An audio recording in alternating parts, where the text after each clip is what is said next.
Un esprit non troublé est le plus grand des trésors, disait autrefois Marc Aurèle, empereur de Rome et philosophe stoïcien. Mais vous êtes-vous déjà demandé pourquoi, au XXIe siècle, avec toute la technologie à notre disposition, notre esprit semble plus agité que jamais? Alors que le monde extérieur crie pour attirer notre attention à travers les notifications, les responsabilités et les pressions sociales, il existe en vous un sanctuaire silencieux que peu de gens découvrent. Il y a une différence abyssale entre avoir un esprit occupé et un esprit troublé. Et cette distinction peut être la clé qui sépare ceux qui vivent dans une anxiété constante de ceux qui naviguent dans la vie avec une profonde sérénité. Le paradoxe est que pour trouver ce calme, vous devez cesser de le chercher désespérément. Comme un reflet sur l'eau qui n'apparaît que lorsque la surface est immobile, la tranquillité mentale surgit lorsque nous cessons notre lutte intérieure. Sénèque, l'un des plus grands maîtres stoïciens, savait que le chaos extérieur n'est que le miroir du tumulte intérieur que nous laissons habiter notre conscience. Aujourd'hui, vous découvrirez non seulement des théories philosophiques, mais aussi des exercices pratiques de méditation stoïcienne que les anciens utilisaient pour transformer les tempêtes mentales en océans de sérénité. Il ne s'agit pas de techniques modernes inventées par des gourous de l'auto-assistance, mais d'outils éprouvés par plus de 2000 ans de sagesse. Imaginez un instant pouvoir observer vos pensées les plus perturbatrices comme des nuages qui passent dans le ciel de votre conscience sans vous laisser emporter par elles. Carl Jung disait que celui qui regarde à l'extérieur rêve, celui qui regarde à l'intérieur s'éveille. Et c'est exactement cet éveil intérieur que vous ferez l'expérience aujourd'hui, à travers des pratiques qui ont déjà transformé des empereurs, des esclaves affranchis et des gens ordinaires en maîtres de leur propre esprit. Mais voici ce que personne ne vous dit sur le fait de calmer l'esprit. Il ne s'agit pas de vider ses pensées ou de forcer un état de paix artificiel. La vraie sérénité naît lorsque vous apprenez à danser avec le chaos, lorsque vous développez la capacité de rester centré même lorsque tout autour de vous semble s'effondrer. Au cours de ce voyage, vous découvrirez pourquoi la résistance est le carburant de l'agitation mentale et comment l'acceptation stratégique devient votre arme la plus puissante. Dans les prochaines minutes, chaque respiration consciente sera un pas vers la liberté intérieure que vous avez toujours su être possible. Si vous êtes prêt à transformer votre relation avec vos propres pensées et à trouver cette paix durable qui ne dépend pas des circonstances extérieures, laissez un « dans les commentaires » et commençons cette pratique ancestrale qui changera votre vie pour toujours. Et n'oubliez pas de vous abonner à la chaîne et d'activer la cloche, car cette sagesse millénaire sera le cadeau le plus précieux que vous puissiez vous offrir aujourd'hui. Développement. Les 7 sujets. 1. Le silence intérieur est plus fort que le bruit du monde. Le monde moderne conspire contre le silence de votre âme. Chaque notification qui arrive sur votre téléphone portable est comme une pierre jetée dans le lac tranquille de votre conscience, créant des vagues qui se propagent dans toute votre paix intérieure. Mais Marc Aurèle, même en gouvernant un empire en constant tumulte, a découvert quelque chose d'extraordinaire. Il existe un endroit en vous qui reste intact, peu importe le nombre de tempêtes extérieures qui rugissent autour de vous. Ce sanctuaire intérieur ne s'atteint pas en fuyant le monde, mais en apprenant à rester centré en son sein. C'est comme être la montagne qui observe les nuages passer, sans jamais être déplacé par eux.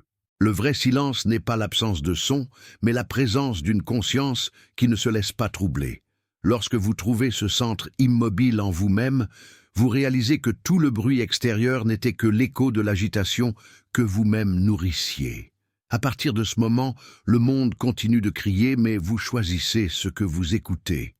Et ce choix, apparemment simple, transforme radicalement votre expérience de vie. Sénèque avait l'habitude de dire que aucun vent n'est favorable à celui qui ne sait pas où il va, Mais il savait aussi que le plus grand obstacle pour trouver une direction n'est pas les circonstances extérieures, mais le bruit intérieur qui nous empêche d'écouter notre propre sagesse.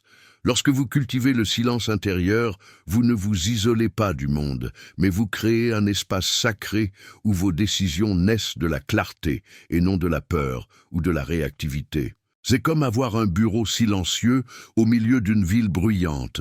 Vous continuez à participer à la vie, mais à partir d'un lieu de tranquillité.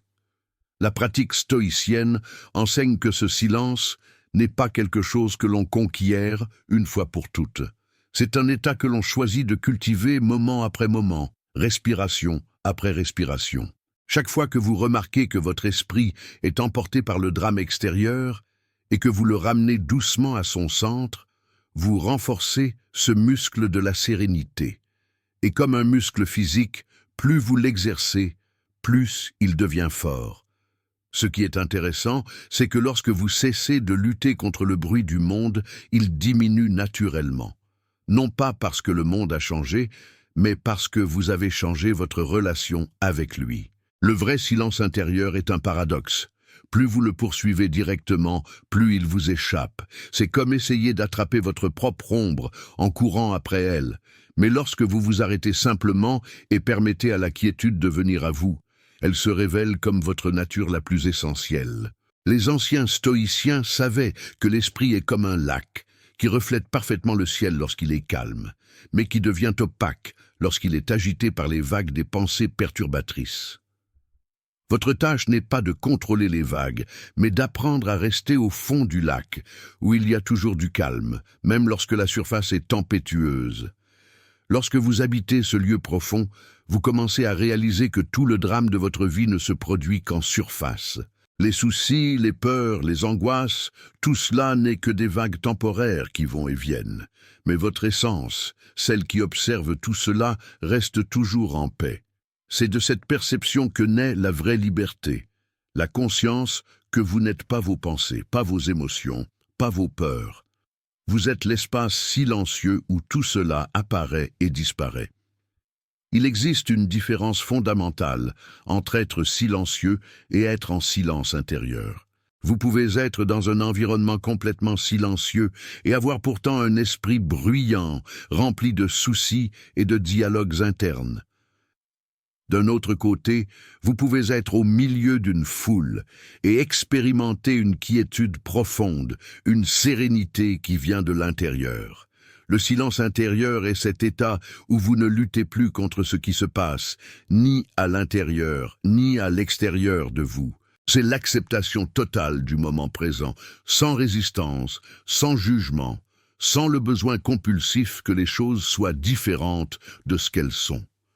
Lorsque vous trouvez cet état, quelque chose de magique se produit. Vous découvrez que vous aviez beaucoup plus de contrôle sur votre expérience que vous ne l'imaginiez. Pas de contrôle sur les circonstances extérieures, mais de contrôle sur votre réponse intérieure à celle-ci. Et cette réponse intérieure est en fait la seule chose qui a toujours été sous votre contrôle.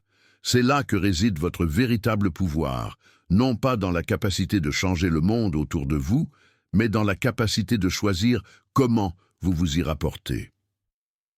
La pratique du silence intérieur commence par un acte apparemment simple, mais profondément révolutionnaire, apprendre à faire une pause avant de réagir. Lorsque quelque chose vous trouble, une critique, une frustration, une situation inattendue, il y a toujours un minuscule espace entre le stimulus et votre réponse. Les stoïciens appelaient cela l'espace sacré du choix.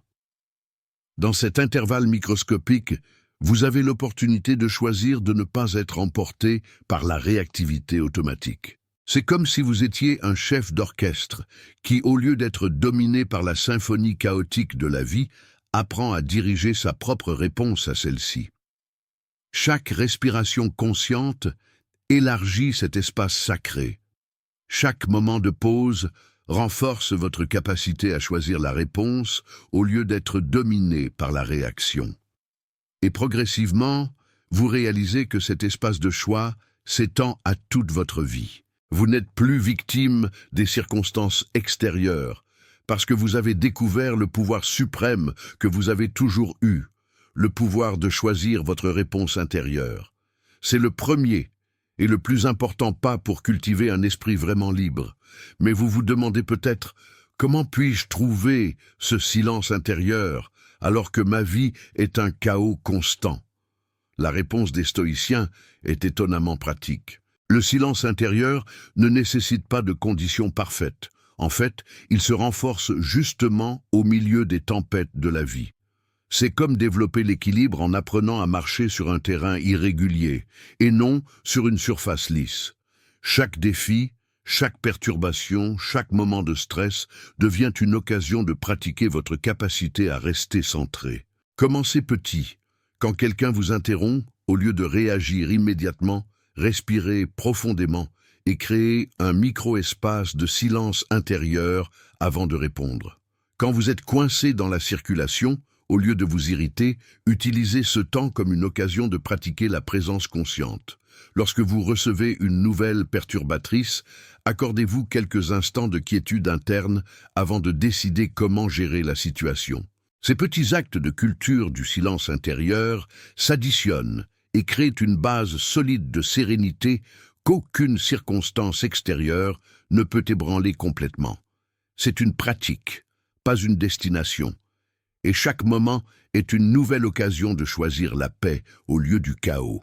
Le secret que les grands maîtres stoïciens ont découvert est que le silence intérieur n'est pas un état que vous devez créer, mais plutôt votre nature essentielle que vous devez découvrir. C'est comme nettoyer la poussière d'un miroir pour révéler son reflet naturel. Toute l'agitation mentale, toute la perturbation émotionnelle, tous les drames internes sont comme des couches de poussière qui se sont accumulées au fil des ans, obscurcissant votre clarté naturelle. Lorsque vous cessez de nourrir ces drames internes avec votre attention constante, ils commencent naturellement à se dissiper. C'est similaire à cesser de remuer un verre d'eau boueuse. Progressivement, la saleté se dépose et l'eau redevient cristalline. Votre esprit a cette même capacité naturelle de clarification lorsque vous cessez de l'agiter constamment avec des soucis, des jugements et des résistances. Le silence intérieur émerge naturellement lorsque vous supprimez les obstacles que vous avez vous-même créés pour lui. Et le plus beau est que, une fois que vous faites l'expérience de cet état, ne serait-ce que pour quelques instants, vous n'oubliez plus jamais qu'il existe en vous. Cela devient votre ancre, votre refuge, le lieu vers lequel vous pouvez toujours revenir, peu importe à quel point le voyage extérieur est tempétueux. 2. Respiration stoïcienne, le rythme qui ramène l'âme au présent. La respiration est la seule fonction vitale qui se produit automatiquement, mais que nous pouvons aussi contrôler consciemment, et les anciens stoïciens y ont reconnu un pont sacré entre le corps et l'âme, entre l'inconscient et l'éveil. Lorsque Marc Aurèle a écrit dans ses méditations sur l'importance de retourner constamment au moment présent, il savait que la respiration était le véhicule le plus direct pour ce voyage intérieur. Chaque inspiration est une invitation au présent. Chaque expiration est une libération de ce qui est déjà passé. Mais voici ce que peu de gens réalisent.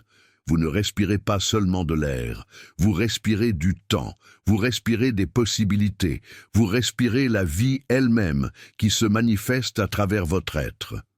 Lorsque vous rendez votre respiration consciente, vous choisissez littéralement de participer activement à la création de votre expérience, au lieu d'en être seulement un spectateur passif. C'est comme si chaque respiration consciente était un vote de confiance en la vie, une déclaration silencieuse que vous êtes présent et disponible pour recevoir ce que ce moment a à offrir. Et dans cette disponibilité, dans cette présence respirée, quelque chose d'extraordinaire se produit. Le futur et le passé perdent leur pouvoir hypnotique sur vous. Sénèque, dans ses lettres à Lucilius, parlait souvent de la façon dont l'anxiété naît lorsque l'esprit vit dans des temps qui n'existent pas, que ce soit en revivant des douleurs du passé ou en anticipant des peurs du futur. La respiration stoïcienne est une pratique d'ancrage temporel qui vous ramène au seul moment où vous avez réellement du pouvoir, l'instant présent. Mais il ne s'agit pas seulement de se concentrer sur la respiration mécaniquement. Il s'agit d'utiliser chaque cycle respiratoire comme une opportunité de renouvellement complet. À chaque inspiration, vous recevez littéralement une vie nouvelle. À chaque expiration, vous libérez non seulement du dioxyde de carbone, mais aussi des tensions, des soucis et des résistances qui n'ont plus besoin d'être portées. C'est un processus alchimique où vous transformez l'air ordinaire en sérénité, où chaque respiration devient une petite méditation sur l'impermanence et le renouvellement constant de l'existence. Les stoïciens comprenaient que lorsque vous respirez consciemment, vous n'oxygénez pas seulement votre corps, mais vous purifiez aussi votre perspective, clarifiez votre vision, centralisez votre énergie dispersée. C'est une forme d'hygiène mentale aussi importante que l'hygiène physique, mais beaucoup plus transformatrice. Ce qui est intéressant avec la respiration stoïcienne, c'est qu'elle n'essaie pas de forcer un état de calme spécifique, mais vous invite simplement à être présent avec tout ce qui se présente. Si vous êtes anxieux, la respiration consciente ne nie pas cette anxiété, mais crée un espace où elle peut exister sans vous dominer complètement. C'est comme être un vaste ciel, où les nuages de l'anxiété peuvent passer sans obscurcir totalement votre sérénité essentielle. Lorsque vous respirez consciemment au milieu d'une tempête émotionnelle, vous n'essayez pas d'arrêter la tempête, mais vous trouvez le centre immobile de l'ouragan où il y a toujours du calme. Carl Jung disait que ce à quoi nous résistons persiste. Et la respiration stoïcienne est une pratique de non-résistance, d'acceptation dynamique qui permet aux énergies émotionnelles de circuler à travers vous sans rester bloquées. Chaque expiration devient un acte d'abandon, non pas de défaite, mais d'intelligence émotionnelle. Vous choisissez de ne pas lutter contre ce qui se passe, mais de danser avec. Et dans cette danse, vous découvrez une grâce naturelle qui a toujours été disponible, attendant juste que vous cessiez d'essayer de tout contrôler pour pouvoir émerger. La pratique de la respiration stoïcienne a des couches qui se révèlent progressivement, comme un oignon de conscience que vous pelez respiration après respiration. Au niveau le plus simple, il s'agit simplement de remarquer que vous respirez, une conscience simple qui vous sort déjà du pilote automatique de la vie. Au niveau suivant, vous commencez à observer le rythme naturel de votre respiration, sans essayer de le changer, simplement en vous familiarisant avec cette musique interne qui ne s'arrête jamais. Ensuite, vous pouvez commencer à utiliser la respiration comme un objet de méditation, en ramenant doucement votre attention vers elle chaque fois que vous remarquez que vous vous êtes perdu dans des pensées. Et enfin, vous découvrez que chaque respiration peut être une affirmation silencieuse de votre choix d'être présent, une déclaration corporelle que vous faites confiance au processus de la vie. Il n'y a pas de hâte dans cette progression. Chaque personne trouve son propre rythme. Certains découvrent que compter les respirations les aide à rester concentrés. D'autres préfèrent simplement ressentir la sensation physique de l'air qui entre et sort. D'autres encore utilisent des mots ou des phrases courtes synchronisées avec la respiration. L'important n'est pas la technique spécifique, mais l'intention d'utiliser la respiration comme une ancre pour le présent. L'une des révélations les plus profondes de la pratique respiratoire stoïcienne est de réaliser que votre respiration est un microcosme de toute la vie. Il y a un rythme naturel d'expansion et de contraction, de recevoir et de libérer, de tension et de relaxation. Lorsque vous honorez ce rythme au lieu d'essayer de le contrôler, vous apprenez une leçon fondamentale sur la façon de vivre. Parfois, vous devez vous étendre.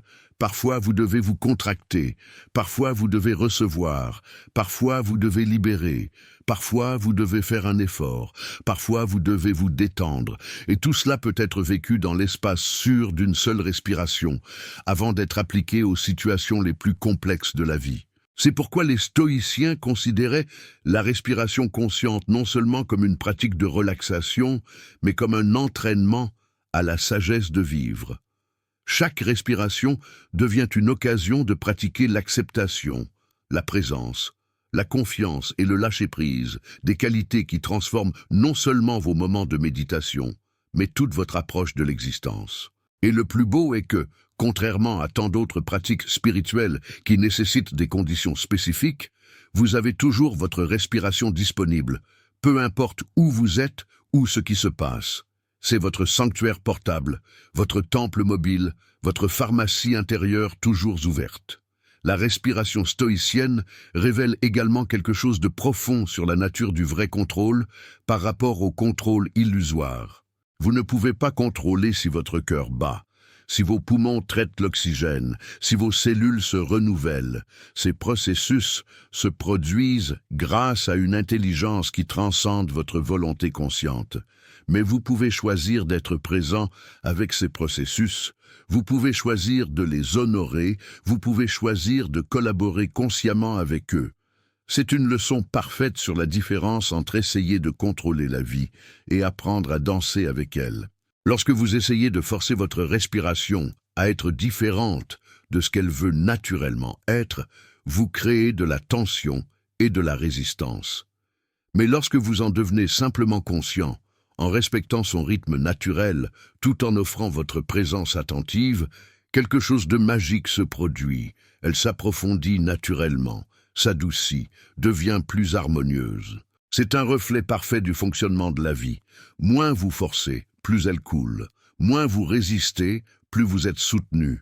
Moins vous essayez de contrôler, plus vous découvrez un contrôle authentique. La respiration consciente devient alors une pratique de confiance active, où vous apprenez à collaborer avec les forces intelligentes de la vie au lieu d'essayer de les dominer. L'aspect le plus révolutionnaire de la respiration stoïcienne est qu'elle vous enseigne que le présent n'est pas un moment statique que vous devez capturer, mais un flux dynamique dans lequel vous pouvez vous immerger à tout moment. Chaque respiration est une porte d'entrée vers ce flux, une occasion de synchroniser votre rythme interne avec le rythme plus large de l'existence. Lorsque vous êtes anxieux à propos du futur ou que vous ruminez sur le passé, votre respiration devient souvent superficielle, tendue, déconnectée. Mais lorsque vous revenez consciemment à la respiration, vous rentrez littéralement chez vous, dans votre corps, dans ce moment, dans cette vie qui se déroule maintenant. Et dans ce retour, vous découvrez que le présent n'est pas une prison où vous êtes coincé, mais un champ infini de possibilités où vous pouvez planter les graines de tout futur que vous souhaitez créer. La respiration consciente devient alors votre outil de jardinage spirituel, préparant le sol du présent afin qu'il puisse donner des fruits de sérénité, de clarté et de sagesse. Et comme tout bon jardinier le sait, la clé n'est pas de se précipiter pour les résultats, mais de cultiver patiemment, jour après jour, respiration après respiration, moment conscient après moment conscient. 3. L'acceptation de l'inévitable, le chemin de la sérénité. Il y a une vérité que la plupart des gens passent leur vie entière à essayer d'éviter. La majeure partie de la souffrance humaine ne vient pas des circonstances difficiles elles-mêmes, mais de notre résistance à celle-ci. Marc Aurèle, qui a gouverné un empire en temps de guerre et de peste, a profondément compris que la sérénité ne naît pas de l'absence de défis, mais de l'acceptation intelligente de ce que nous ne pouvons pas changer.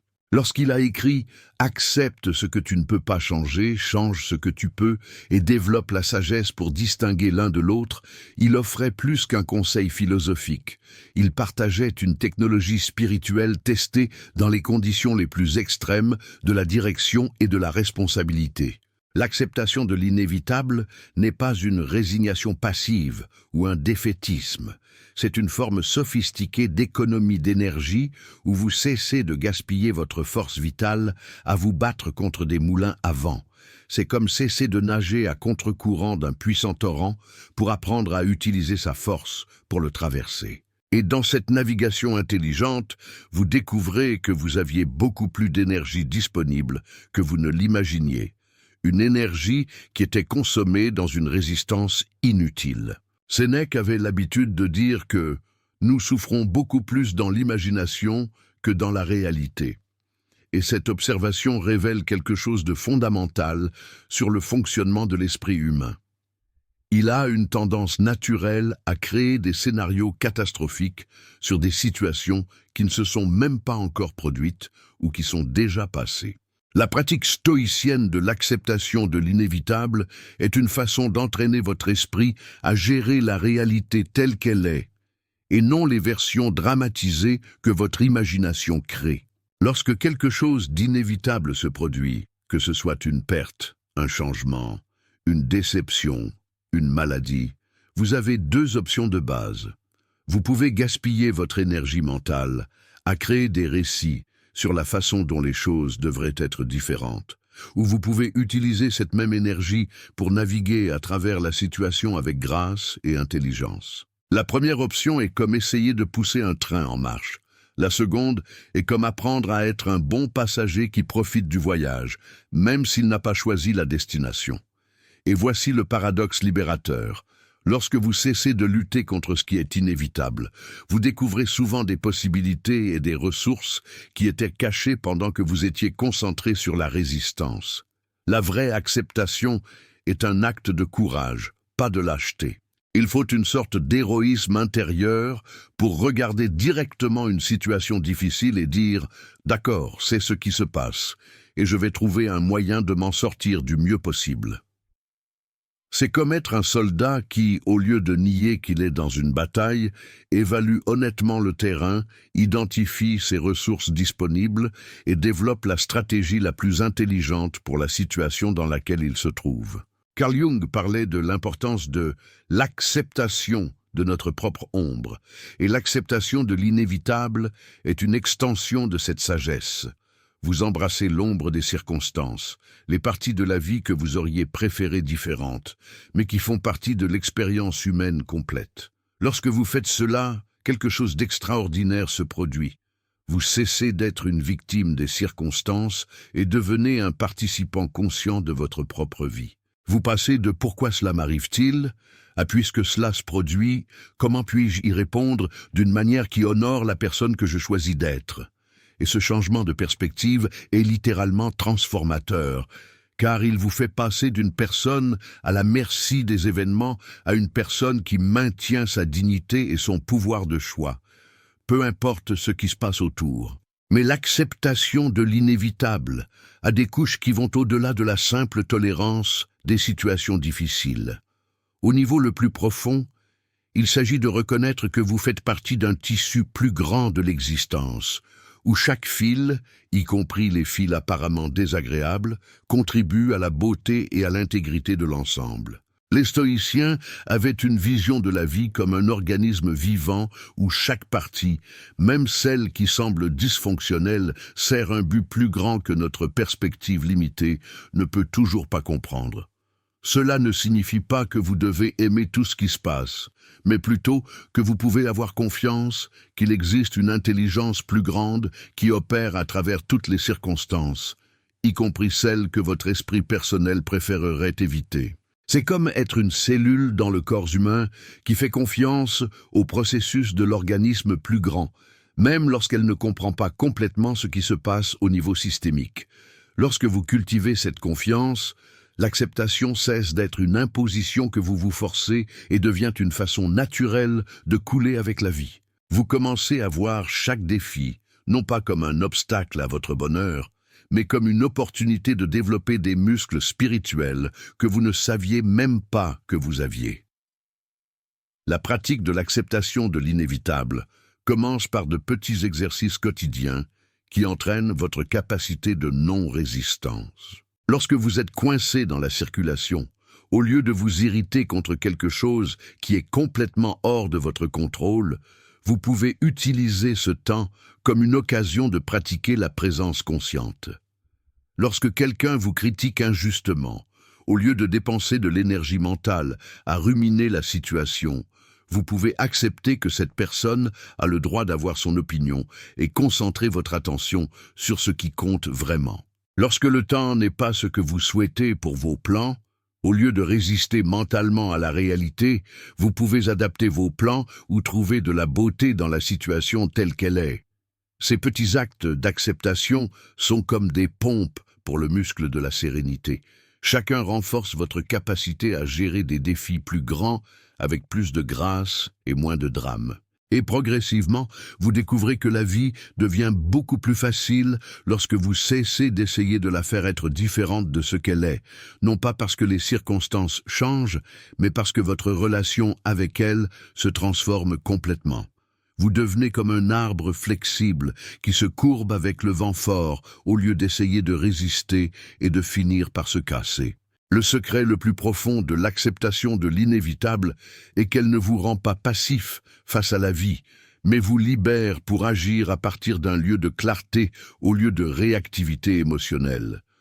Lorsque vous ne gaspillez pas 80% de votre énergie mentale à résister à ce qui se passe, vous avez beaucoup plus de ressources disponibles pour répondre de manière créative aux circonstances. C'est comme nettoyer le pare-brise de votre voiture. Vous ne changez pas la route, mais vous voyez beaucoup mieux où vous allez et pouvez prendre des décisions de navigation beaucoup plus intelligentes. L'acceptation crée un espace intérieur, et dans cet espace, votre sagesse naturelle peut émerger. Vous commencez à voir des options qui étaient auparavant invisibles, des ressources qui étaient auparavant inaccessibles, des possibilités qui semblaient impossibles. Et ironiquement, lorsque vous cessez de lutter désespérément pour contrôler les circonstances, vous découvrez souvent que vous avez plus d'influence sur elles que vous ne l'imaginiez, non pas par la force ou la manipulation, mais par la clarté, la créativité et la présence qui émergent lorsque votre énergie n'est pas gaspillée dans une résistance inutile. C'est le paradoxe du vrai pouvoir. Il se manifeste plus pleinement lorsque vous cessez d'essayer de le saisir désespérément. Peut-être que l'aspect le plus libérateur de l'acceptation de l'inévitable est la découverte que vous êtes beaucoup plus résilient que vous ne le pensiez.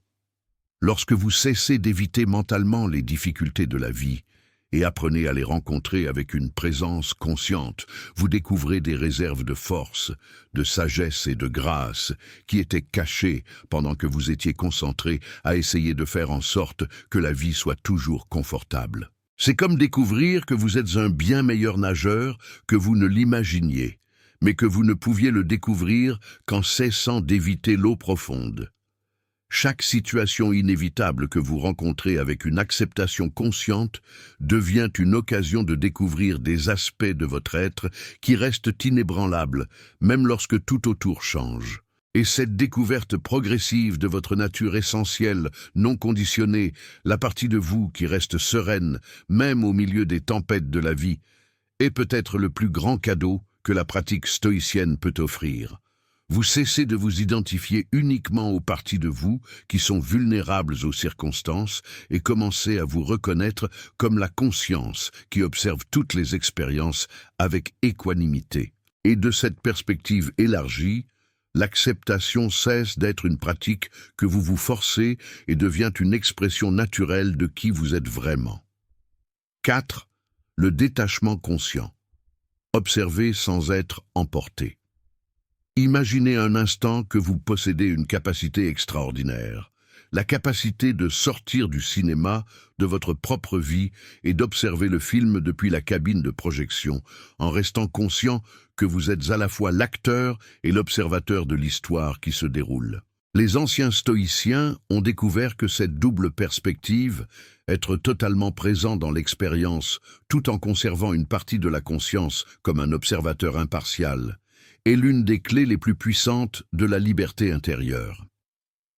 Marc Aurèle pratiquait cela constamment, se rappelant que même en tant qu'empereur, sa véritable autorité ne venait pas de la capacité de contrôler les événements extérieurs, mais de la capacité de choisir consciemment ses réponses intérieures. Ce n'est pas de la dissociation ou de l'évasion, mais plutôt une forme sophistiquée d'intelligence émotionnelle qui vous permet de vivre pleinement vos expériences sans vous y identifier complètement.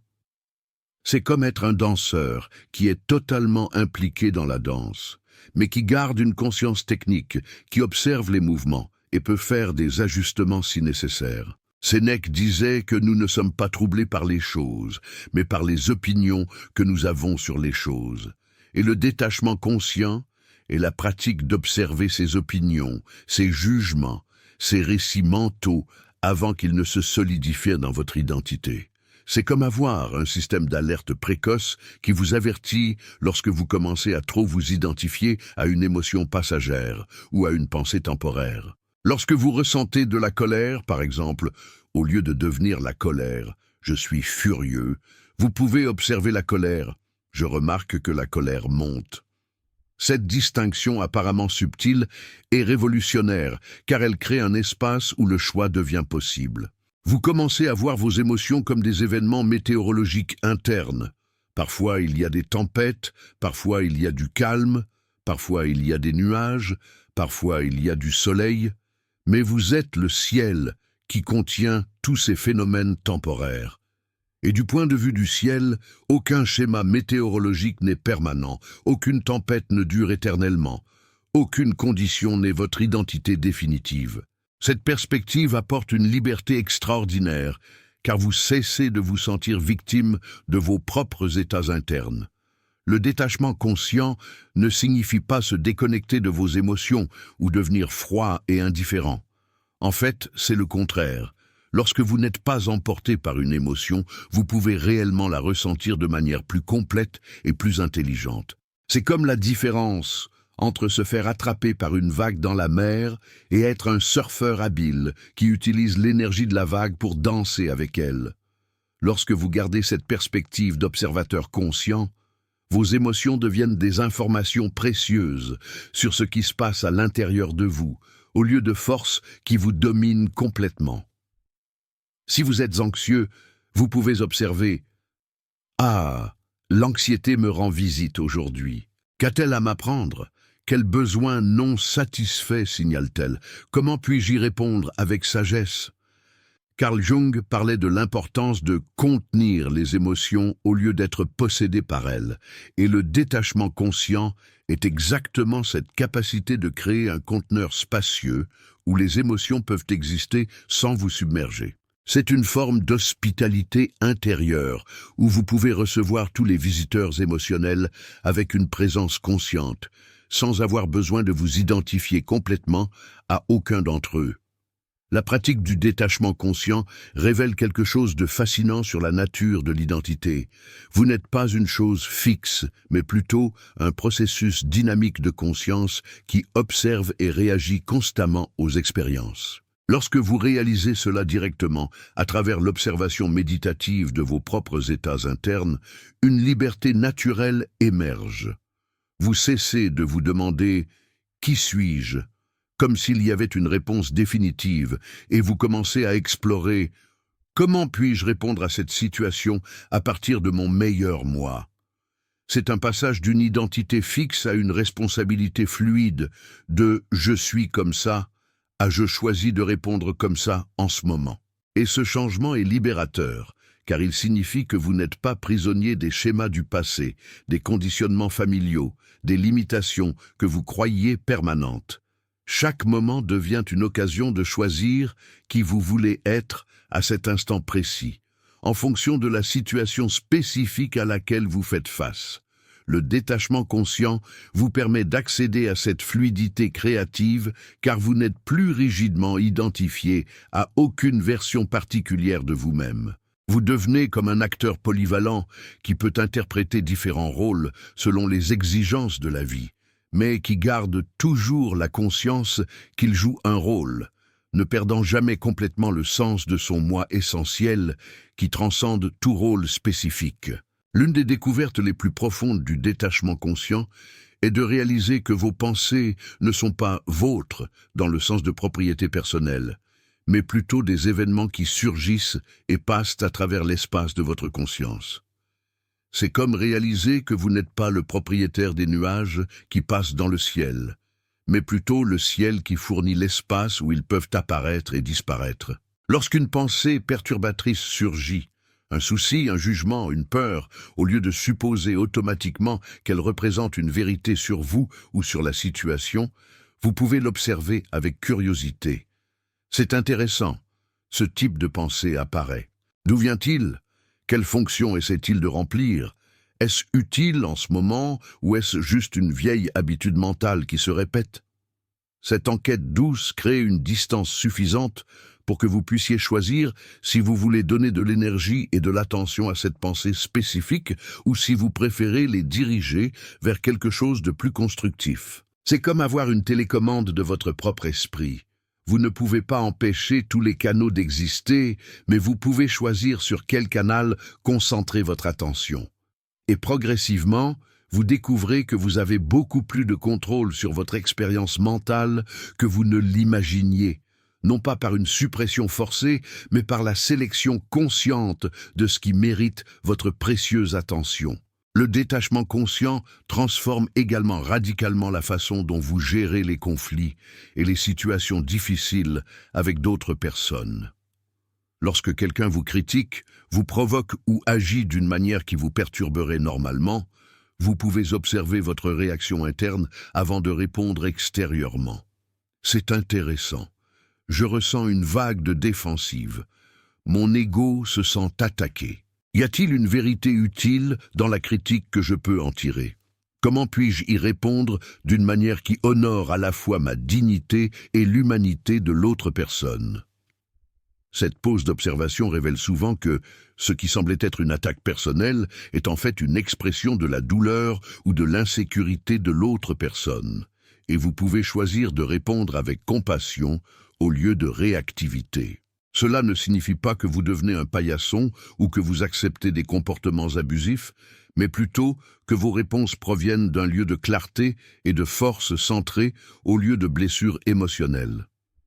C'est comme être un maître en arts martiaux, qui peut se défendre si nécessaire, mais préfère utiliser l'énergie de l'attaquant pour restaurer l'équilibre au lieu d'aggraver le conflit.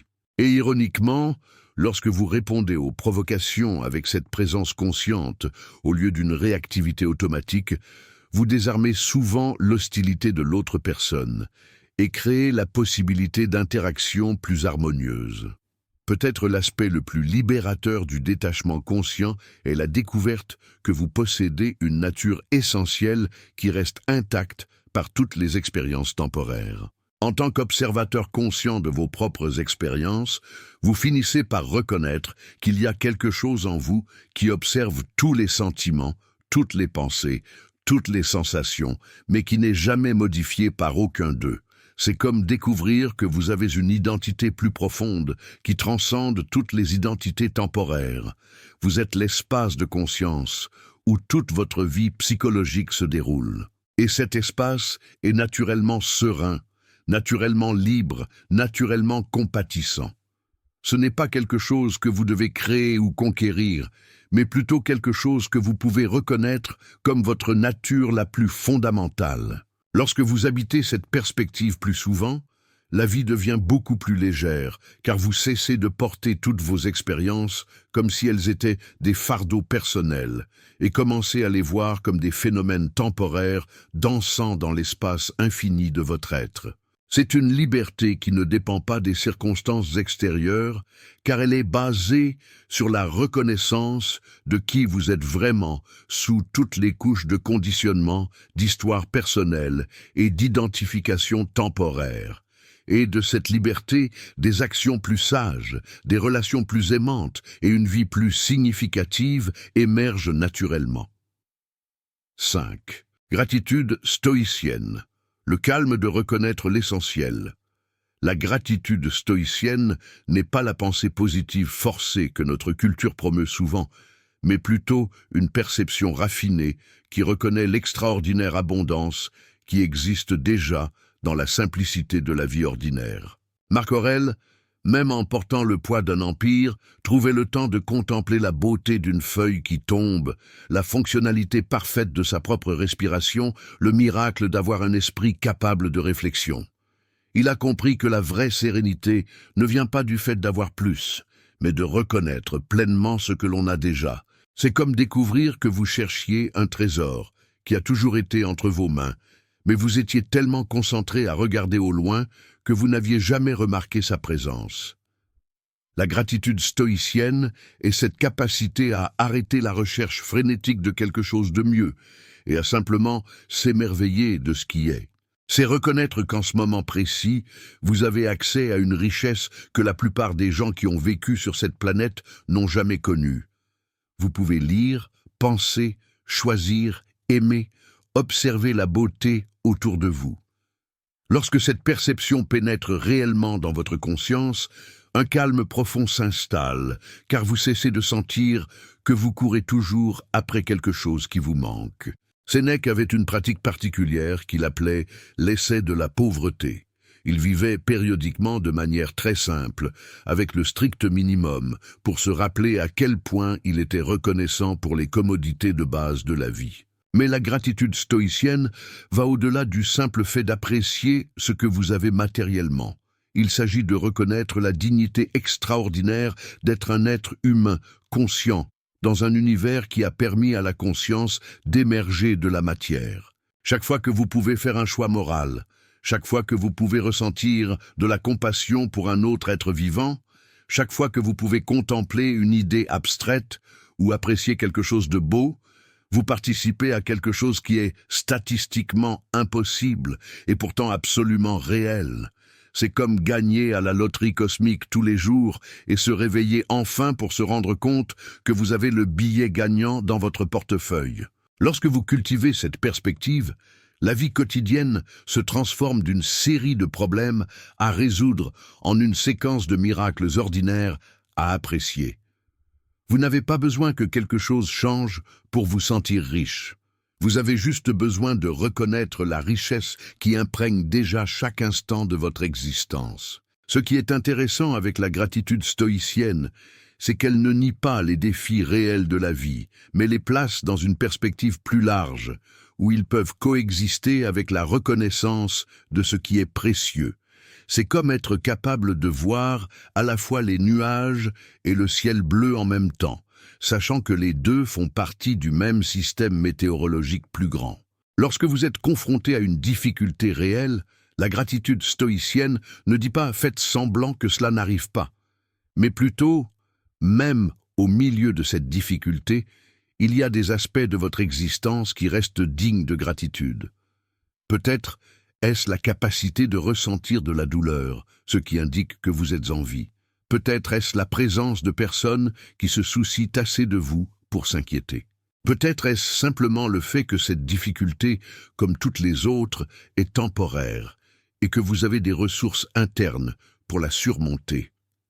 Carl Jung a observé que la vie n'est pas un problème à résoudre, mais une réalité à vivre. Et la gratitude stoïcienne est une façon de vivre la vie comme un cadeau, même lorsque le contenu du cadeau n'est pas exactement ce que vous aviez commandé. C'est une sophistication émotionnelle qui peut contenir des contradictions apparentes. Vous pouvez être reconnaissant d'être en vie, même lorsque la vie est difficile. Vous pouvez apprécier votre santé, même lorsque vous êtes malade. Vous pouvez valoriser votre liberté même lorsque vous vous sentez limité. La pratique de la gratitude stoïcienne commence par l'attention aux petites choses qui sont normalement invisibles parce qu'elles sont constantes. Lorsque vous vous réveillez le matin, avant même de sortir du lit, vous pouvez consacrer quelques instants à reconnaître que vos yeux se sont ouverts, que votre esprit est assez clair pour former des pensées, que vous avez un endroit sûr pour dormir, que l'air que vous respirez est disponible gratuitement. Ce ne sont pas des pensées profondes ou complexes, mais plutôt des reconnaissances simples qui entraînent progressivement votre perception à remarquer l'abondance au lieu de la rareté. Tout au long de la journée, vous pouvez pratiquer des pauses de gratitude, de brefs moments où vous reconnaissez simplement quelque chose qui fonctionne bien, quelque chose de beau que vous pouvez voir, un certain confort que vous vivez. C'est comme développer un nouveau muscle perceptuel qui apprend à détecter les bénédictions de la même manière que vous détectez automatiquement les problèmes. Et progressivement, cette nouvelle façon de percevoir devient plus naturelle, jusqu'à ce que reconnaître ce qui est bon dans votre vie demande autant d'efforts que de remarquer ce qui ne va pas, c'est-à-dire aucun effort, juste une attention dirigée. La différence est que se concentrer sur ce qui est bon vous laisse dans un état émotionnel qui favorise plus de bonté, tandis que se concentrer uniquement sur ce qui ne va pas vous laisse dans un état qui attire plus de problèmes. L'un des aspects les plus puissants de la gratitude stoïcienne est qu'elle change votre relation avec le temps, en particulier avec l'impermanence. Au lieu de voir l'impermanence comme une menace, les bonnes choses ne dureront pas, vous commencez à la voir comme une raison supplémentaire d'être reconnaissant. Quel cadeau de pouvoir vivre cela maintenant. C'est comme devenir un touriste conscient dans votre propre vie, capable d'apprécier chaque expérience en sachant qu'elle est unique et ne se répétera pas exactement de la même manière. Lorsque vous serrez un être cher dans vos bras, la conscience que vous êtes tous les deux mortels ne rend pas l'étreinte triste, mais infiniment plus précieuse. Lorsque vous observez un coucher de soleil, savoir que ce coucher de soleil spécifique ne se reproduira jamais le rend plus impressionnant, pas moins. L'impermanence, vue à travers le prisme de la gratitude stoïcienne, ne devient pas un voleur qui vous dérobe vos joies, mais un guérisseur qui enlève tout ce qui est trivial pour révéler ce qui est éternellement précieux.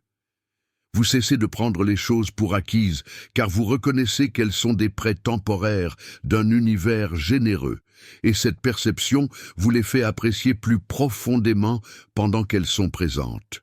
C'est une forme d'amour conscient pour l'existence elle-même qui rend chaque moment plus vivant et plus significatif.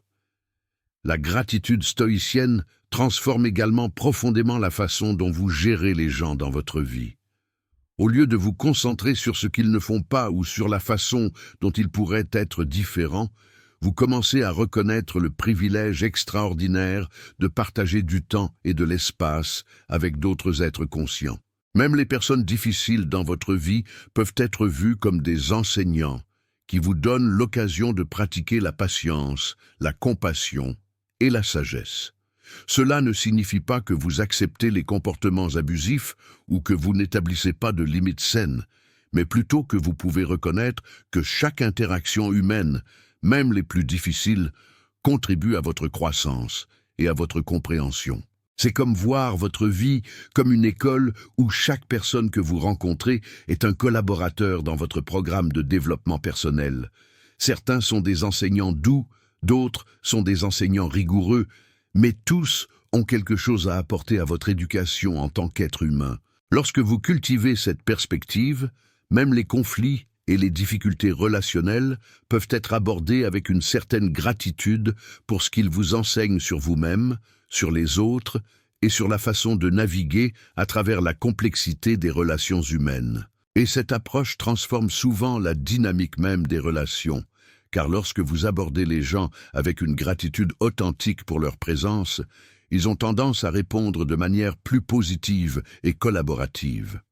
Le fruit le plus mûr de la gratitude stoïcienne est une qualité que les anciens philosophes appelaient suffisance. Non pas au sens de médiocrité ou de se contenter de moins, mais au sens d'une complétude interne qui ne dépend pas d'ajouts externes pour être heureux. Lorsque vous reconnaissez sincèrement l'abondance qui imprègne déjà votre existence, vous cessez de poursuivre le bonheur comme s'il s'agissait de quelque chose à atteindre dans le futur, et vous commencez à l'habiter comme une qualité qui est déjà disponible dans le présent. Non pas parce que vos circonstances sont parfaites, mais parce que votre perception est calibrée pour reconnaître la perfection au sein de l'imperfection, l'abondance au sein de la simplicité, la complétude au sein du voyage continu de la croissance.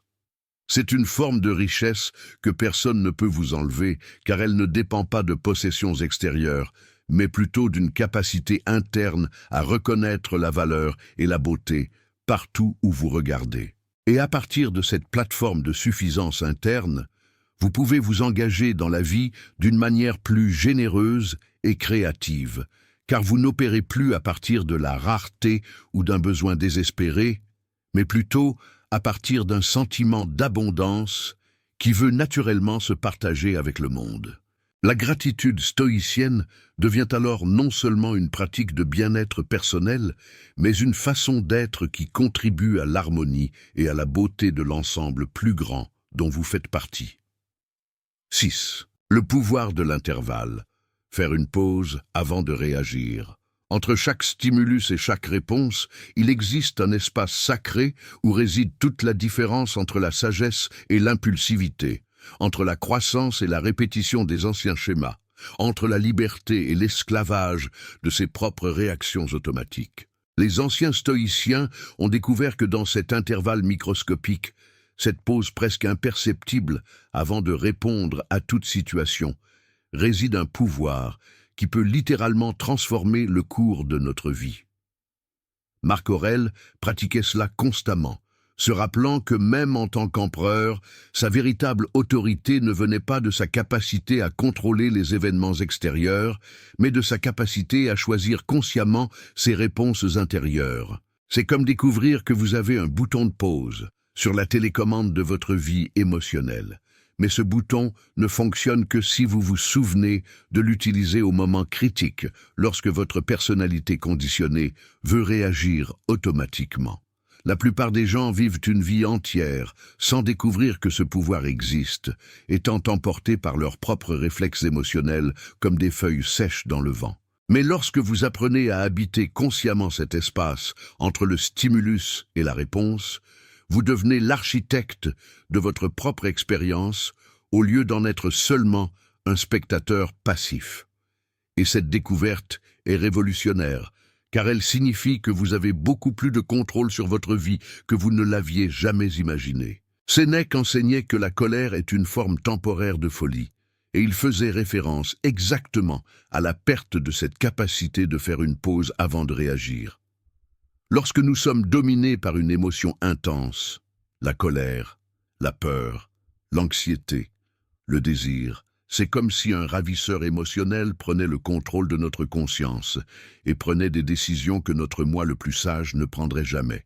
Le pouvoir de l'intervalle est comme avoir une équipe de sécurité interne qui intercepte ces ravisseurs avant qu'ils ne prennent complètement le contrôle.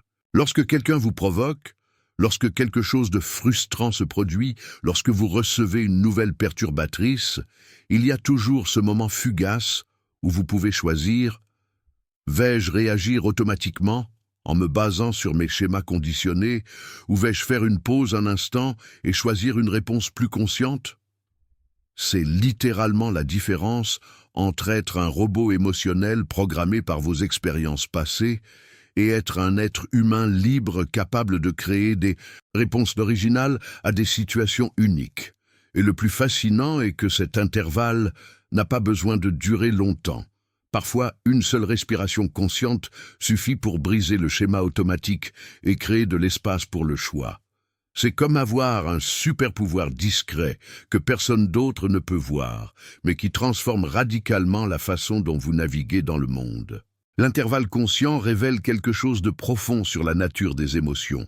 Elles sont comme des vagues qui surgissent, grandissent, atteignent un pic et diminuent ensuite naturellement, mais seulement si vous ne les nourrissez pas d'une résistance ou d'une identification excessive. Lorsque vous sentez la colère monter et, au lieu d'exprimer immédiatement cette colère ou de vous y identifier complètement, vous faites simplement une pause et observez. Ah, la colère visite ma conscience en ce moment. Quelque chose d'intéressant se produit. La colère ne disparaît pas immédiatement, mais elle ne vous possède pas non plus complètement. C'est comme être visité par un animal sauvage. Vous pouvez reconnaître sa présence et le respecter sans le laisser détruire votre maison.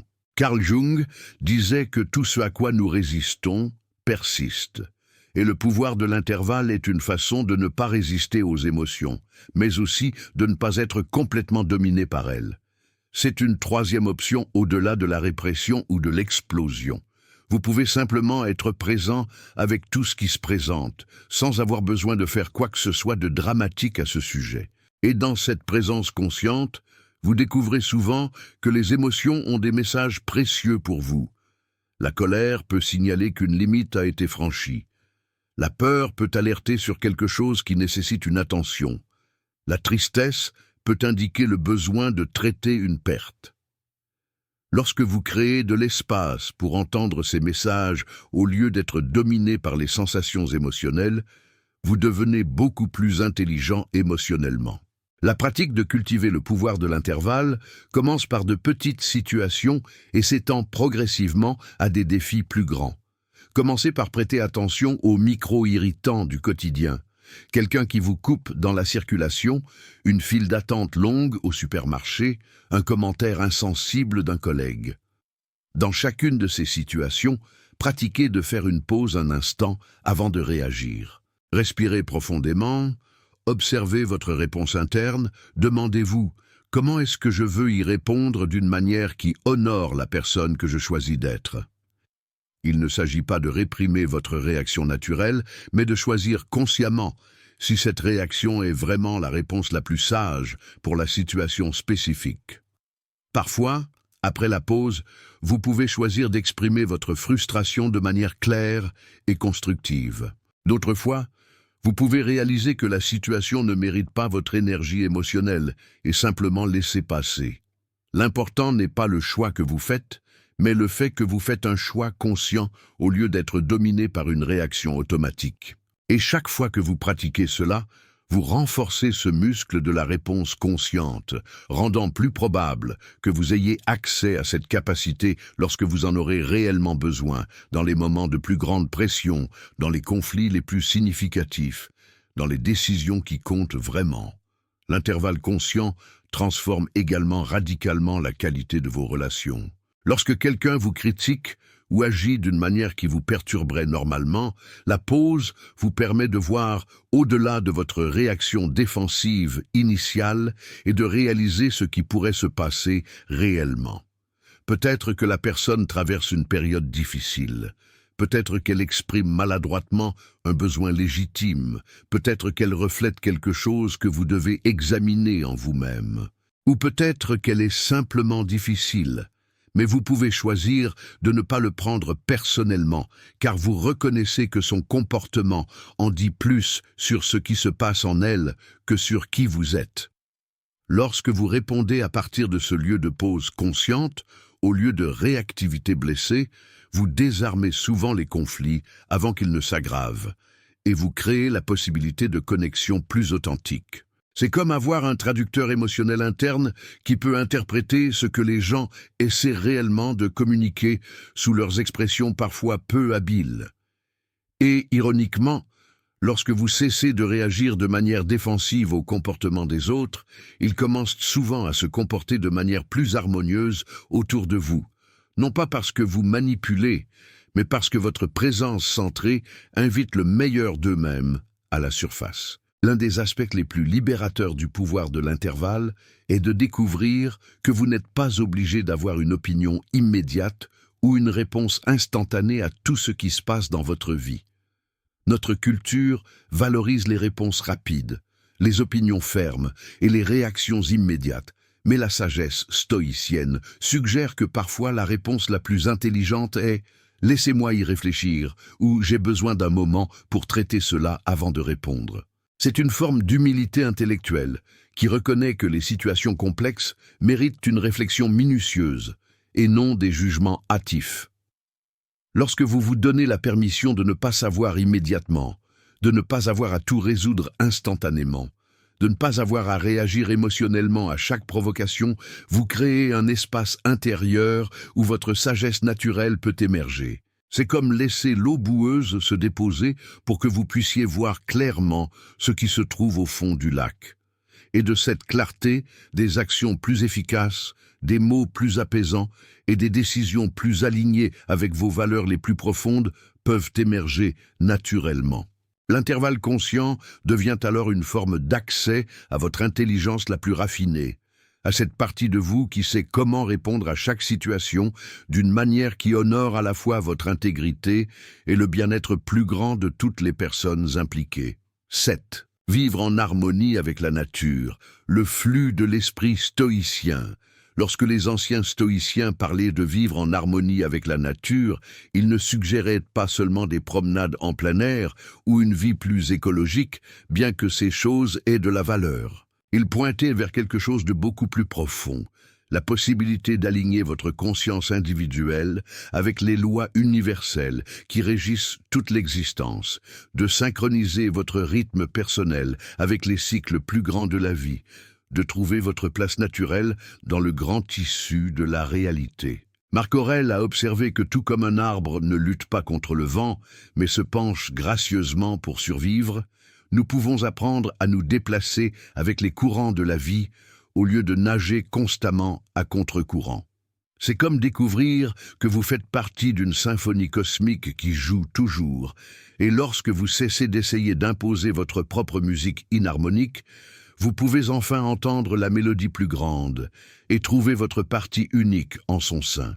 L'esprit stoïcien en harmonie avec la nature n'est pas passif ou résigné, mais plutôt fluide et réactif, comme une rivière qui suit son cours naturel, trouvant le chemin de moindre résistance sans perdre sa force ou sa direction. Et dans ce flux, il y a une sagesse qui transcende la planification compulsive et le souci constant de l'esprit moderne. Sénèque a réalisé que la nature fonctionne à travers des cycles, des saisons qui vont et viennent, des marées qui montent et descendent, des jours qui alternent avec des nuits, et que le fait d'essayer de vivre en dehors de ces rythmes naturels est une source principale de souffrance humaine. Notre culture industrielle nous enseigne à résister au cycle naturel, à essayer de maintenir toujours le même niveau d'énergie, de productivité et d'humeur, mais cela crée une tension inutile contre les lois de base de l'existence. L'esprit stoïcien apprend à honorer ces cycles en lui-même. Il y a des moments pour une action intense et des moments pour une réflexion silencieuse, des périodes d'expansion créative et des périodes de contraction contemplative, des époques de croissance externe et des époques de développement interne. Lorsque vous cessez de lutter contre ces rythmes et que vous apprenez à couler avec eux, votre vie devient beaucoup plus efficace et beaucoup moins épuisante. C'est comme apprendre à naviguer à la voile, au lieu de toujours ramer. Vous avez toujours besoin d'habileté et de direction, mais vous travaillez avec les forces naturelles au lieu de contre elles. Et dans cette collaboration avec les rythmes naturels, vous découvrez des réserves d'énergie et de créativité qui étaient cachées pendant que vous dépensiez tant d'efforts à résister au flux naturel des choses. L'harmonie avec la nature devient alors une forme sophistiquée d'efficacité existentielle. La nature enseigne également l'impermanence, à travers des exemples concrets que notre esprit peut facilement comprendre. Chaque feuille qui naît, grandit, change de couleur et finit par tomber démontre la même loi qui s'applique à toutes nos expériences humaines. La naissance, la croissance, la transformation et la transition sont des parties naturelles de tout cycle de vie. Lorsque vous observez la nature avec des yeux stoïciens, chaque changement de saison devient une méditation sur la façon d'embrasser les transformations dans votre propre vie avec plus de grâce et moins de résistance. Carl Jung a reconnu que de nombreux problèmes psychologiques surviennent lorsque nous essayons de fixer quelque chose qui veut naturellement changer ou lorsque nous résistons à des transitions qui sont inévitables et nécessaires à notre développement.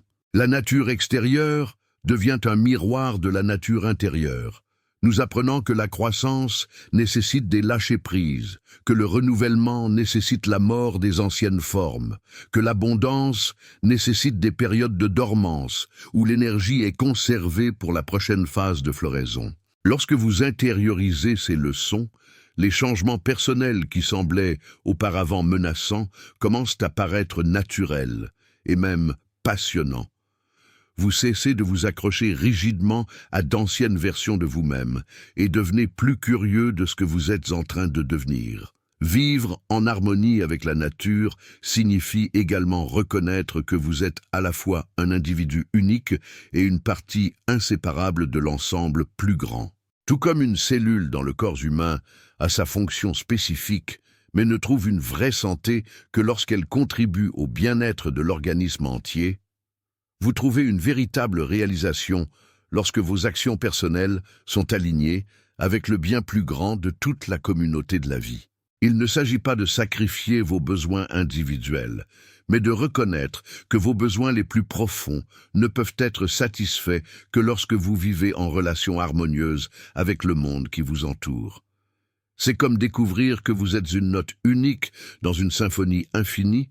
Vous devez jouer votre partition avec authenticité et précision, mais vous devez aussi être attentif à ce que les autres parties jouent pour que le résultat final soit harmonieux au lieu de cacophonique. Lorsque vous trouvez cet équilibre entre l'expression individuelle et la responsabilité collective, une forme de sagesse naturelle émerge qui sait intuitivement comment agir d'une manière qui vous profite à la fois à vous et au bien plus grand dont vous faites partie.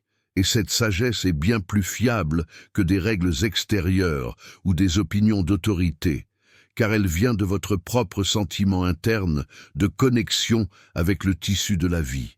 La pratique de vivre en harmonie avec la nature peut commencer par une simple attention au rythme naturel qui opère encore dans votre vie, même dans l'environnement le plus urbain. Observez comment votre énergie change au cours de la journée, comment les différentes saisons affectent votre humeur et votre créativité, comment votre corps réagit naturellement aux différents types de temps.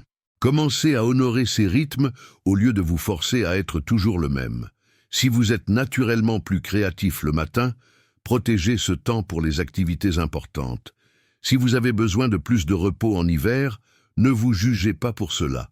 Si à certaines phases du mois vous vous sentez plus introspectif, utilisez ces périodes pour la réflexion au lieu de forcer l'interaction sociale. Il ne s'agit pas de devenir passif ou paresseux, mais de travailler avec vos schémas naturels au lieu de vous battre constamment contre eux. Et progressivement, étendez cette conscience à des aspects plus larges de la vie. Observez les cycles dans vos relations, votre carrière, votre développement spirituel.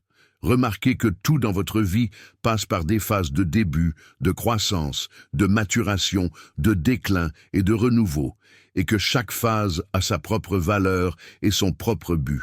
Lorsque vous cessez d'essayer de vous accrocher à des phases qui sont déjà passées, ou de sauter des phases que vous n'aimez pas, vous pouvez couler plus gracieusement à travers tous les aspects de votre parcours de vie. Peut-être l'aspect le plus profond de vivre en harmonie avec la nature est le développement de ce que les stoïciens appelaient la sympathie universelle. Une perception directe que vous faites partie d'un organisme vivant plus grand où tout est interconnecté et interdépendant. Lorsque vous ressentez réellement cette connexion, non seulement comme une idée philosophique, mais comme une expérience vécue, votre perspective sur les problèmes et les défis se transforme radicalement.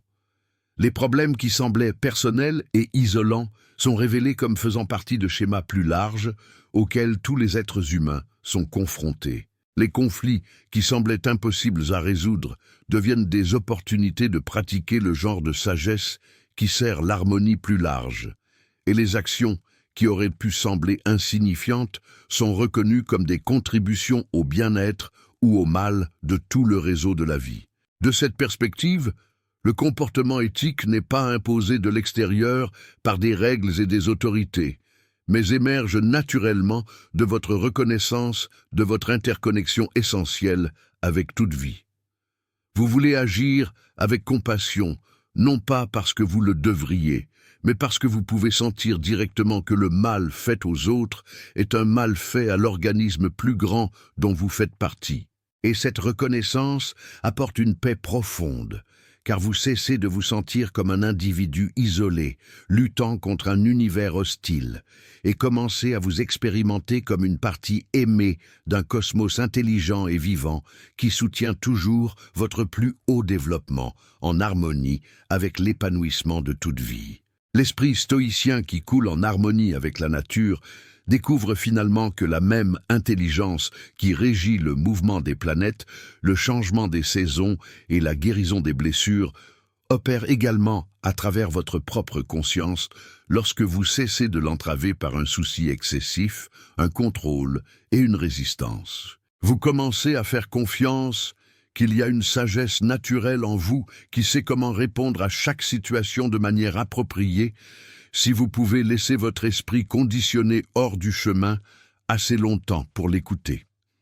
C'est comme découvrir que vous avez un GPS interne qui peut naviguer à travers n'importe quelle situation si vous cessez de constamment remettre en question ses directions et d'essayer d'imposer votre propre compréhension limitée sur son intelligence plus grande. Cela ne signifie pas devenir passif ou fataliste, mais plutôt devenir un participant actif à l'intelligence créative de la vie plutôt que d'essayer constamment de micro-gérer les résultats en fonction de votre perspective limitée.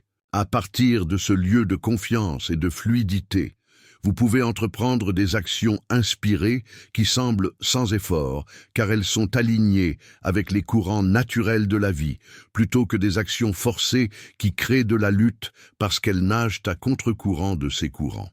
Et les résultats qui émergent de cette action alignée sont souvent beaucoup plus beaux et efficaces que tout ce que vous auriez pu planifier ou contrôler à partir de votre perspective individuelle limitée. Conclusion. Le silence que vous cultivez à travers ces pratiques stoïciennes n'est pas un vide mort, mais un espace vivant et intelligent où votre sagesse la plus profonde peut enfin être entendue au-dessus du bruit constant de l'esprit préoccupé. Chaque respiration consciente, chaque pause avant de réagir, chaque moment d'acceptation de ce qui ne peut être changé, s'accumulent comme des gouttes de pluie qui finissent par remplir le réservoir de votre sérénité intérieure. Mais voici ce que peu de gens comprennent. Cette tranquillité n'est pas un état que vous atteignez et que vous maintenez ensuite pour toujours, mais plutôt une qualité que vous choisissez de cultiver moment après moment, une danse continue entre la présence et la distraction, entre la sagesse et le conditionnement ancien. La question que je vous invite à emporter avec vous n'est pas « quand vais-je enfin trouver la paix permanente ?», mais plutôt « comment puis-je choisir de répondre à ce moment spécifique d'une manière qui honore la sérénité qui existe déjà en moi ?» Et si vous avez ressenti une résonance avec l'une de ces pratiques aujourd'hui, laissez dans les commentaires un mot qui capture ce qui a le plus touché votre cœur. Cela peut être respiration, acceptation, pause, ou toute autre idée qui a émergé pendant notre voyage ensemble. La vraie liberté que les stoïciens ont découverte ne vient pas du fait d'avoir le contrôle sur les circonstances extérieures, mais de reconnaître le contrôle absolu que vous avez toujours eu sur votre réponse intérieure à ces circonstances. Chaque situation difficile à laquelle vous ferez face à partir de maintenant peut devenir une opportunité de pratiquer ces enseignements, une chance de découvrir que vous êtes beaucoup plus résilient et sage que vous ne l'imaginiez. La vie continuera d'offrir des défis, c'est garanti. Mais maintenant, vous avez des outils ancestraux qui ont été testés par des empereurs et des esclaves, par des philosophes et des gens ordinaires, par des personnes qui ont découvert que la sérénité n'est pas un privilège des circonstances parfaites, mais une compétence qui peut être développée par quiconque est prêt à la pratiquer. Et chaque fois que vous choisissez la pause au lieu de la réaction, l'acceptation au lieu de la résistance, l'observation au lieu de l'identification aux émotions passagères, vous ne transformez pas seulement votre propre expérience, mais vous contribuez à la guérison et à la sagesse du monde entier. Parce que chaque personne qui trouve la paix intérieure devient une source de paix pour les autres. Chaque individu qui cesse de répandre le drame réactif aide à calmer le tumulte collectif de l'humanité. Si ces mots ont réveillé quelque chose en vous, si vous vous sentez appelé à approfondir ce voyage de découverte intérieure, alors abonnez-vous à la chaîne et activez les notifications, car nous continuerons d'explorer ensemble ces sagesses pratiques qui peuvent transformer les moments ordinaires en opportunités de croissance et de sérénité. Partagez cette vidéo avec quelqu'un que vous savez en proie à l'anxiété ou au débordement. Parfois, le plus grand cadeau que nous pouvons offrir à quelqu'un est une perspective qui lui rappelle qu'il a plus de pouvoir sur son expérience qu'il ne l'avait réalisé.